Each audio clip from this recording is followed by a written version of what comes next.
बिस्मिल्लाहिर्रहमानिर्रहीम। इससे पहले लेक्चर में हम रियल नंबर की प्रॉपर्टीज़ को डिस्कस कर चुके हैं। उन्हीं प्रॉपर्टीज़ को यूज़ करते हुए आज हम कुछ थ्योरम्स जो है वो सॉल्व करेंगे।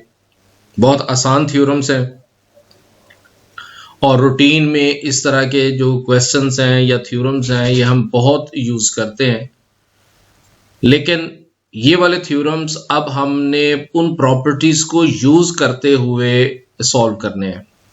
हमने प्रॉपर्टीज़ को इंडिकेट करना है कि कौन सी प्रॉपर्टी हम यूज़ कर रहे हैं। तो सबसे पहला जो थ्योरम है वो ये है कि if z and a are elements in R with z plus a is equals to a then z equals to 0। इस स्टेटमेंट में देखें तो बहुत सिंपल सी बात है कि अगर आप इस a को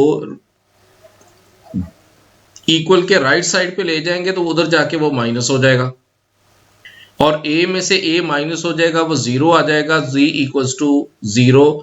ये हम रूटीन में इस तरह के क्वेश्चन सॉल्व करते हैं, लेकिन यहां हम उस तरीके से सॉल्व नहीं करेंगे, बल्कि यहां हम लॉजिक के थ्रू क्वेश्चन सॉल्व करेंगे और जो प्रॉपर्टीज हमने पढ़ी हैं रियल नंबर्स की, उन प्रॉपर्टीज को इस्तेमाल करेंगे और मेंशन करेंगे कि ये वाला जो स्टेप हमने किया है ये किस प्रॉपर्टी की वजह से किया है।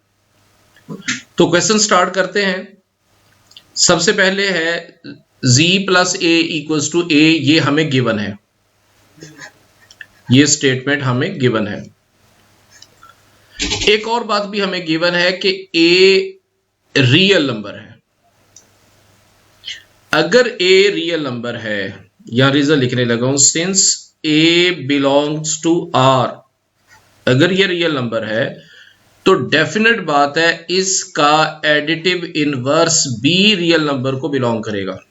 ये हमने प्रॉपर्टीज एडिशन के लिहाज से पढ़ी थी कि रियल नंबर के अंदर हर रियल नंबर का एडिटिव इनवर्स भी मौजूद होता है। अगर a रियल नंबर है तो उसका एडिटिव इनवर्स माइनस a, वो भी रियल नंबर होगा और वो r के अंदर मौजूद होगा। ये माइनस a दोनों तरफ ऑपरेट कर दें, प्लस माइनस a, और इक्वल के दूसरी तरफ भी माइनस a जो है वो ऑपरेट कर दें। अब आप रियल नंबर के अंदर एसोसिएटिव लॉ होल्ड कर सकते हैं, तो आखिरी दो को a और माइनस a को कंबाइन कर लें।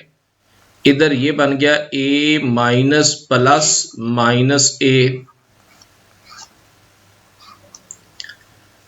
विच इज इक्वल्स टू, अब यहां पे जो वर्ड हम यूज कर सकते हैं वो ये है कि एसोसिएटिव लॉ हमने यूज किया।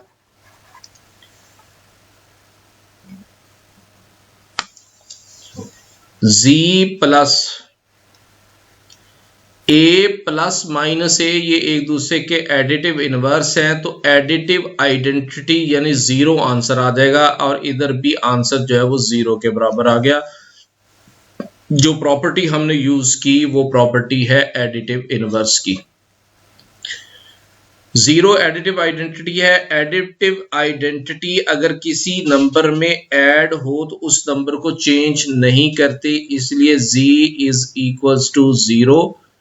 ये वाली प्रॉपर्टी जो है वो एडिटिव आइडेंटिटी की प्रॉपर्टी है और यही रिजल्ट हमने प्रूव करना है। इस तरह के क्वेश्चंस में बेसिकली जो चीज चेक की जाती है वो ये चेक करना होता है कि स्टूडेंट्स जो हैं उनको पता है कि जो ऑपरेशन वो अप्लाई कर रहे हैं वो किस प्रॉपर्टी की बेस पे कर रहे हैं। हमने जो भी स्टेप यहां पे लिया है उसकी आगे रीजन जो है वो लिख दी है कि ये एसोसिएटिव लॉ यूज किया, यहां हमने एडिटिव इनवर्स यूज किया, यहां हमने एडिटिव आइडेंटिटी यूज किया।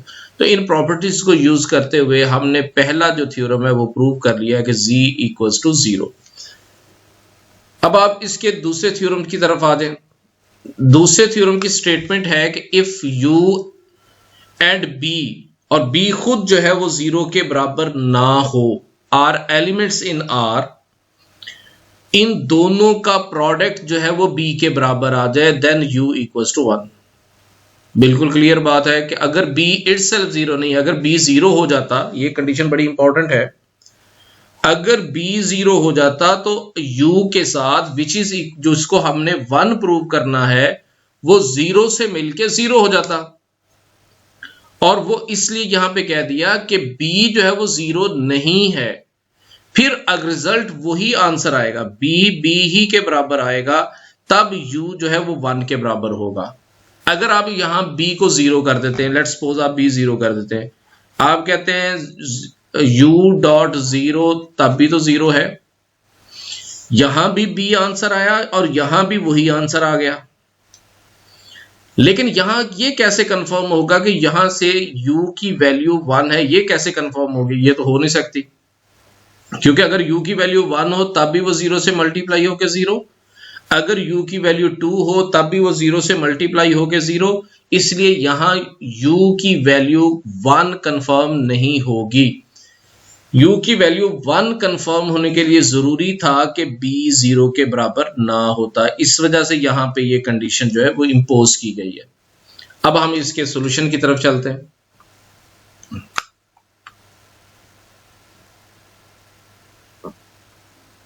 ये हमें गिवन है u dot b is equals to b। अब b 0 रियल नंबर है लेकिन b 0 के बराबर नहीं है। अगर मैं आपसे कहूं since b belongs to R and b not equals to 0, therefore 1 over b belongs to R। क्यों? रियल नंबर के अंदर हर एलिमेंट का मल्टीप्लीकेटिव इनवर्स b एग्जिस्ट करता है सिवाय 0 के।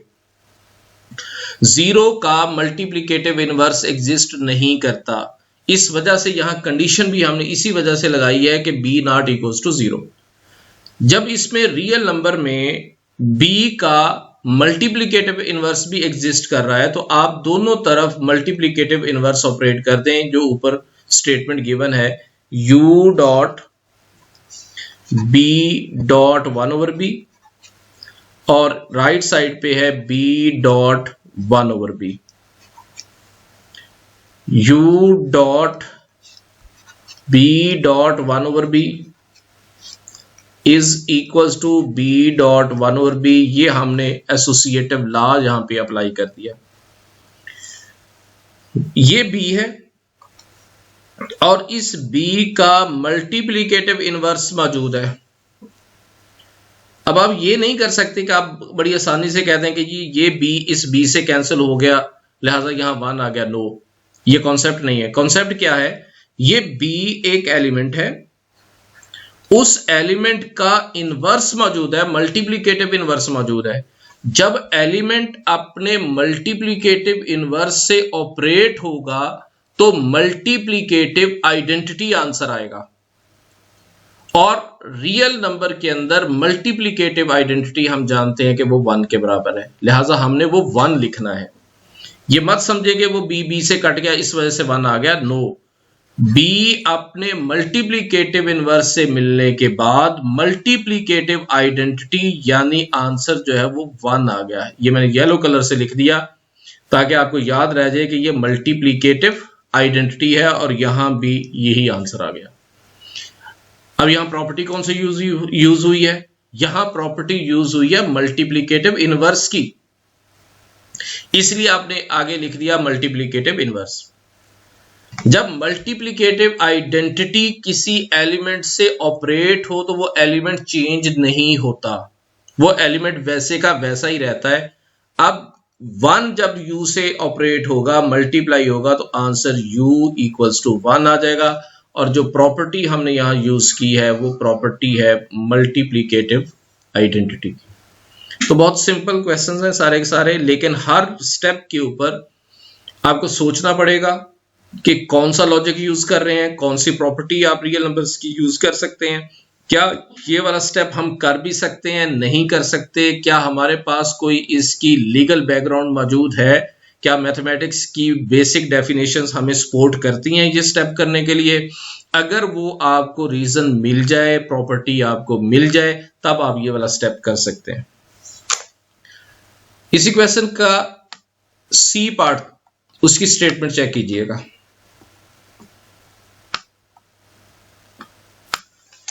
स्टेटमेंट यह है कि कोई सा भी रियल नंबर हो for all A belongs to capital R, जब वो 0 से मल्टीप्लाई होगा तो आंसर 0 कर देगा। ये बहुत सिंपल सी बात है, और जितनी बात कोई सिंपल होती है उसको प्रूव करना उतना ही मुश्किल होता है।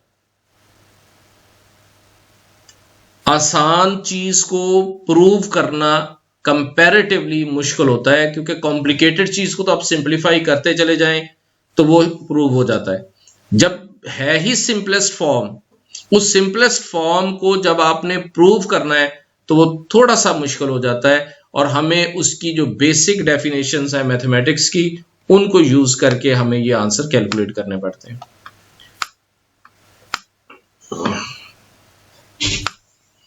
हमने प्रूव करना है कि कोई भी एलिमेंट जब 0 से मल्टीप्लाई होता है तो वो 0 के बराबर आ जाता है। अगर मैं इसको यूं लिखूं, ये रियल नंबर था a, ये मल्टीप्लाई हुआ 0 के साथ, इस a को मैं वैसे लिख देता हूं, दरम्यान में मल्टीप्लीकेशन है। 0 जो है ये बेसिकली रियल नंबर के अंदर एडिटिव आइडेंटिटी है। a into 0 equals to a, और इस 0 को मैं लिख रहा हूं कि ये एडिटिव इनवर्स अगर मैं लिख दूं 1 प्लस -1, तो ये बेसिकली 0 ही होगा ना, कि क्योंकि ये 1 है और साथ उसका एडिटिव इनवर्स ऑपरेट हो रहा है। जब एलिमेंट के साथ उसका एडिटिव इनवर्स ऑपरेट होगा तो एडिटिव आइडेंटिटी ही आंसर आएगा, और एडिटिव आइडेंटिटी 0 है, लिहाजा इस 0 को हम इस फॉर्म में लिख सकते हैं, और ये वाली प्रॉपर्टी हमने यूज की है, प्रॉपर्टी ऑफ एडिटिव इनवर्स वाली। अब आप इस स्टेप को यूं भी लिख सकते हैं, a 1 - 1, ये है डेफिनेशन ऑफ सब्ट्रैक्शन। इसके ऊपर डिस्ट्रीब्यूटिव लॉ अप्लाई करें, a.1 minus a.1, a.1 identity multiply होगा तो आंसर a माइनस ये भी आंसर a और एडिटिव इनवर्स है, साथ उसके एडिटिव इनवर्स ऑपरेट हो रहा है। अब आप चाहें तो इसको यूं भी लिख सकते हैं, आप लिखें a प्लस इसमें -a आ गया, विच इज इक्वल्स टू 0, क्योंकि ये एलिमेंट है, ये उसका एडिटिव इनवर्स है। एलिमेंट जब आपने एडिटिव इनवर्स से ऑपरेट होगा तो आंसर एडिटिव आइडेंटिटी आएगा, और यहां जो हमने रूल अप्लाई किया वो है एडिटिव इनवर्स वाला। तो यहां तक ये क्वेश्चन जो है प्रूव हो गया।